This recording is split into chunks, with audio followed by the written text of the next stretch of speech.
On this episode of Organ Explore, I had the pleasure of visiting Union Church in Berea, Kentucky. Union Church sits on the corner of Prospect and Main Streets in Berea, Kentucky. Union Church and Berea College have an incredibly storied and intertwined past. The history is well documented in a book by Richard Drake, One in the Spirit, which details the founding of Union Church and Berea College, molded by the abolitionist, the Reverend John Fee. I would highly recommend this read, and I've linked to it in the video description.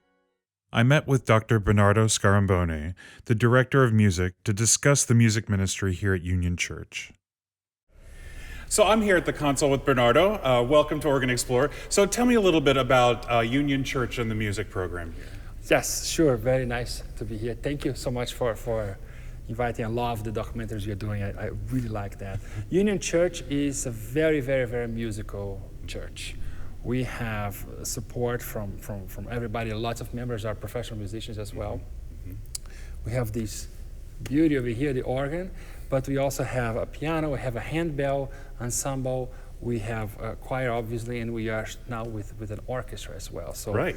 We're very musical congregation, very musical. Fantastic. And you were telling me earlier that it is always a priority to keep your instruments in tip-top shape, and that there are more than one here, but that's fantastic. That's yes. We always try to keep, tuned. We try to tune and regulate it, at least twice a year, and we have another one on the chapel, a smaller one that's really cool too. But yeah, we try to, have to.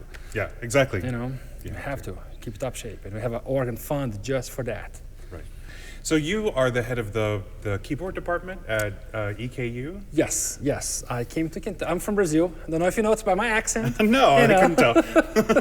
I am from Brazil. My family's from Italy. That's why my last name is Italian. Fantastic. But I'm from Brazil, and I came to Kentucky about 11 years ago to teach at EKU, Eastern Kentucky University.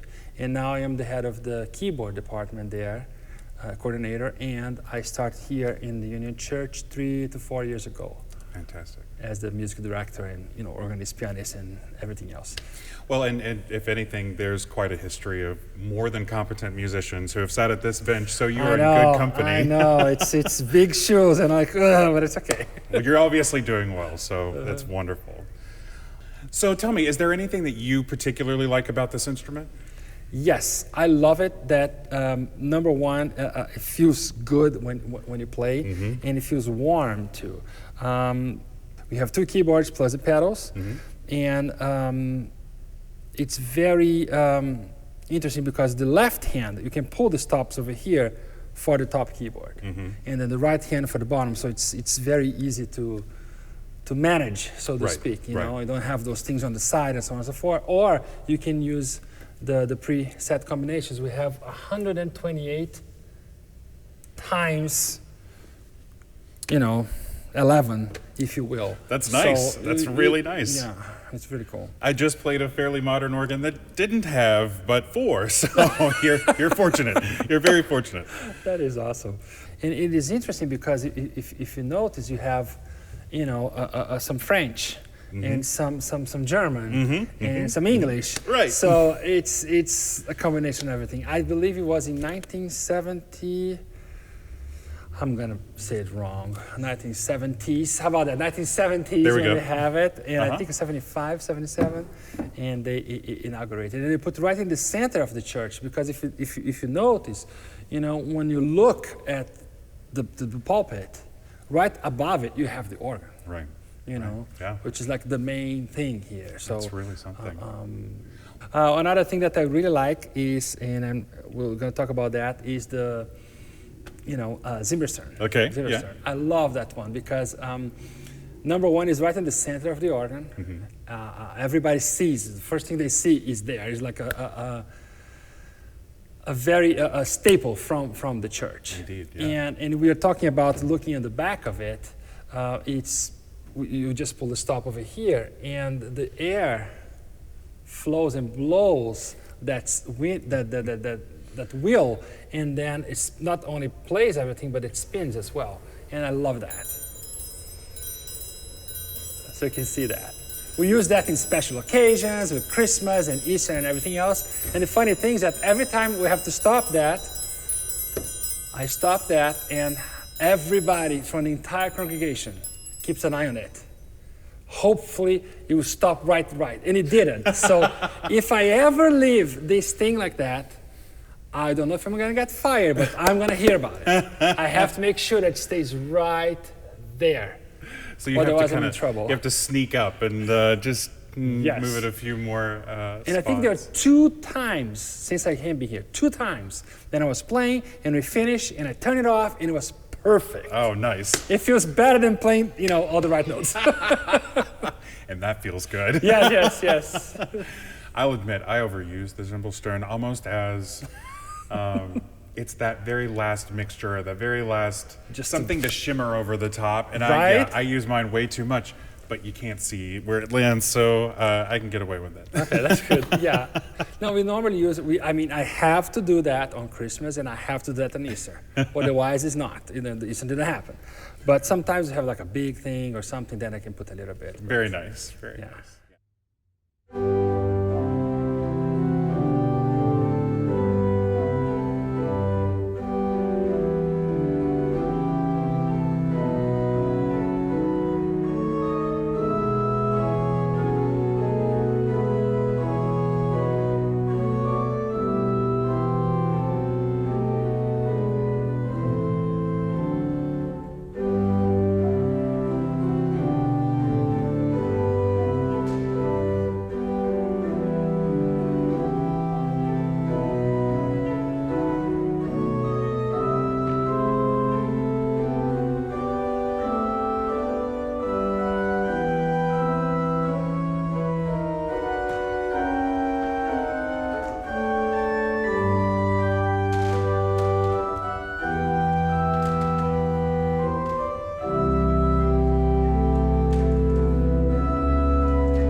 Well, I'm here at the console with Larry Brandenburg. Welcome, Larry. It's good to have you today.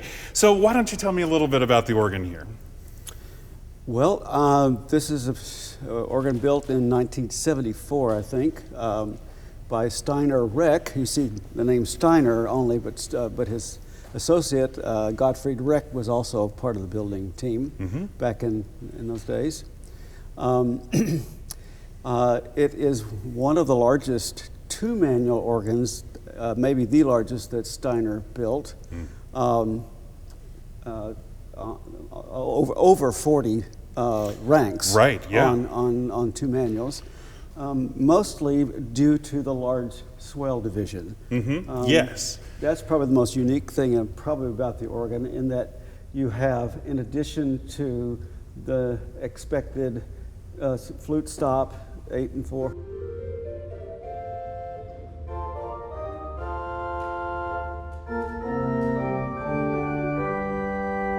and then a principal chorus, though it's based on the flute, or you could use the viol as the 8-foot stop for it, and that,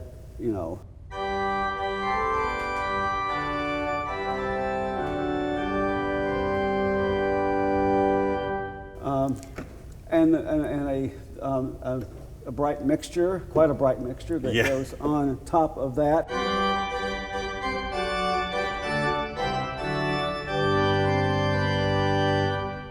But then what makes it unique are the reeds. You have a crumb horn, an oboe, and a fagot 16 bassoon. And so you have individually the crumb horn, a pretty bold It is. oboe, almost trumpety like. It is, yeah. And then the fagot.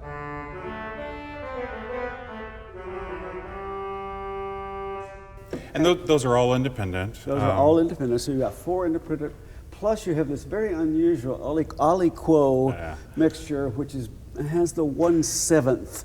That's what. Yeah, we were wondering what that was. And what's neat about it is that all you have to do is use an 8-foot with that, and you have almost like another reed.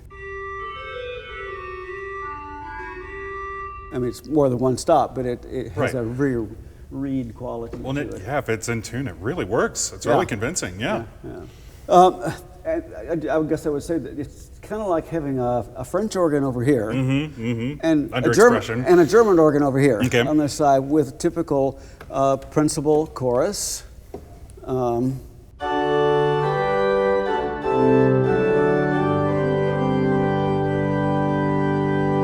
Nice, full-bodied, Well, and that Italian octave is very sweet.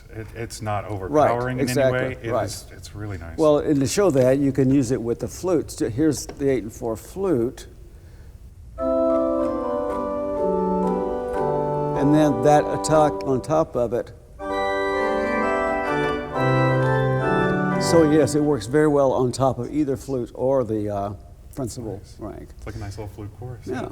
And you do have a 16-foot Borden, which is nice to have for when you want that gravitas. and then you have a trumpet stop, a nice bright.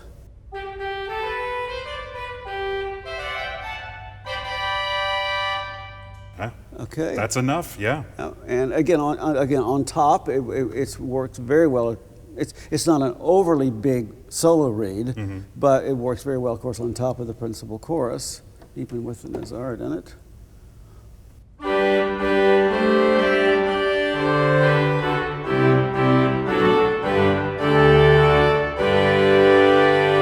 And with the 16, just for fun.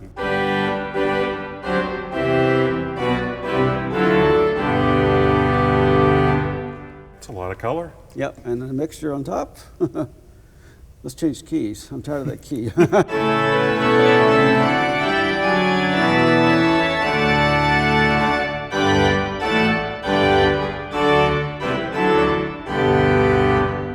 That's fantastic. And of course, you have the full cornet, 8/4, 2 2/3, 1 3/5 for solo stop, of course.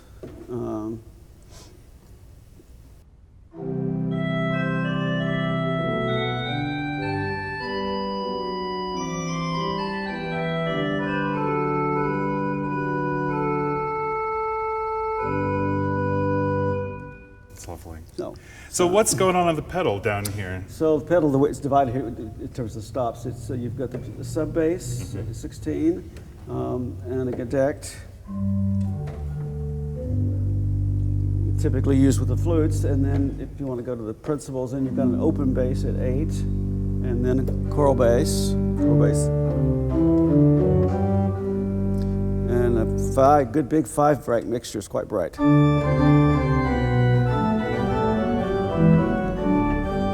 Whoops. And then the real fun one is the Persona.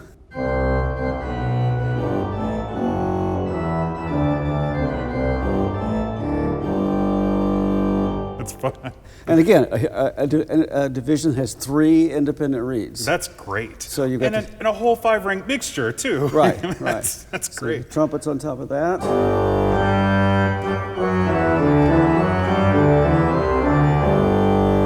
And then even a 4-foot, which is mostly a solo stop. You almost don't hear too much of it, at least from the console you don't. But it makes a lovely solo stop in the pedal.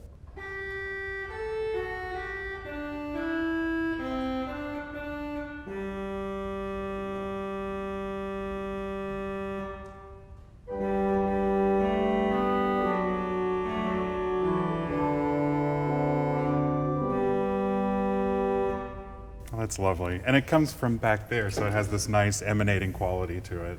Oh, the reed. That 4-foot, yeah. Cornet. Cornet. That's fantastic. Oh.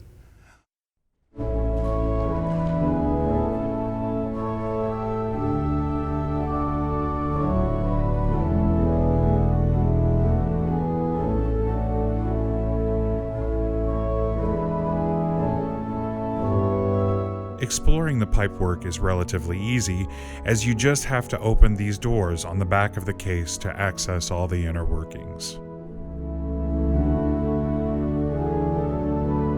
The swell organ resides on the lower level, with the divided pedal division flanking the sides.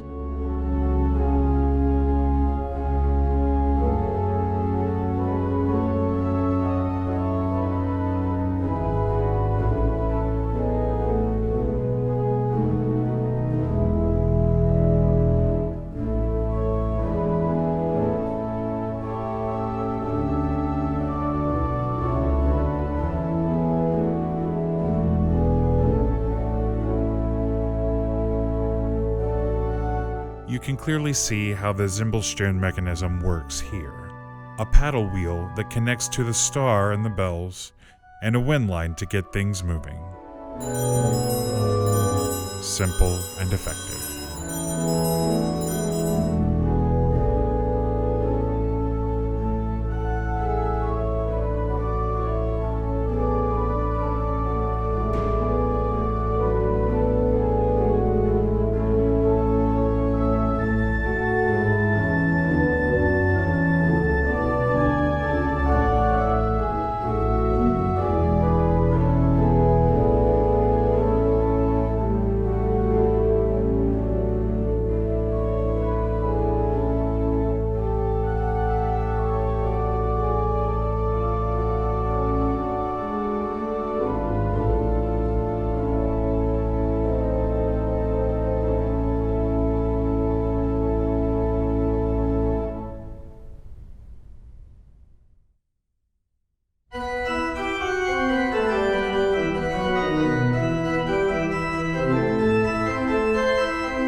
To conclude this episode, I traveled across the hall to the Cowan Memorial Chapel, where it does have a very dry acoustic. It fits perfectly with this one manual and pedal tracker action Steiner organ. Please enjoy.